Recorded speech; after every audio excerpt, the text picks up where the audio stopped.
Buli woyita mu Kampala kizibu okumanya nti oli mu kibuga Kampala olw'empompogoma z'ebinnya ezikirako ezigenda ewa Walumbe Ttanda saako enfuufu ennyingi mu kibuga ky'eggwanga ekikulu.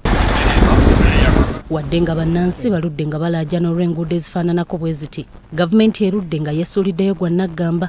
Kyokka omwangu ayinza okugamba nti kyaddaaki gavumenti yanukudde omulanga gw'abannansi anti Ssaabaminisita Robinah Nabbanja asazeewo okulambula enguudo okulaba omulimu ogw'okuziddaabiriza n'okuzikola ogwakwasibwa Abachina we gutuuse. Ssaabaminisita okulambula kwe akutandikidde ku luguudo lwa Sapolo Kaggwa nga ze zimu ku nguudo ezaaweebwa Abachina okukola mu mwaka gwa 2023 newankubadde nga mpaawo kinene kyakoleddwa. Abachina abaaweebwa eddimu lino oluvannyuma lw'okusanga ng'omulimu guno gukyali mu mbeera mbi beekwasizza nti kampuni z'ebyempuliziganya zibadde zikyalinamu waya zaabwe ekibalemesezza okutandika mu budde. These cables are supposed to have a service lane.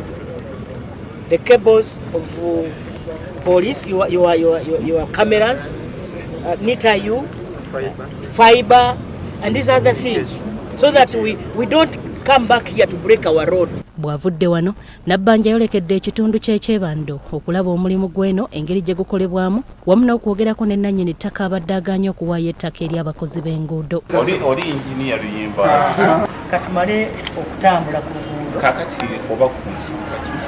Twagala kukola kubeera muligazi y'obudde.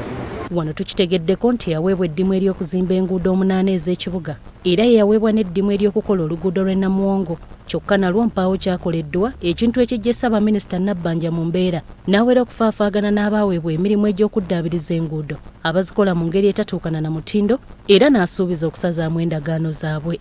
We are tired. I'm going to involve cabinet. This must stop. We cannot allow joke around with our country. Hope there is no corruption. Because I can see you have no capacity with company. There's nothing. Nabbanja era agamba nti agenda kutegeeza Pulezidenti Museveni ku bunafu bw'abantu abaweebwa eddimu ly'okukola enguudo abaggyeko obuvunaanyizibwa obwabaweebwa. You show me the reason why he should not be arrested. You make a whole prime minister, leader of government business, move around and like this, and now you are is that in order? They are going to start on the other end, but this side they are going to do some semi-permanent maintenance so that Ebinya will be valve. I will be passing here daily. I'm telling you. Let's move. Minisita avunaanyizibwa ku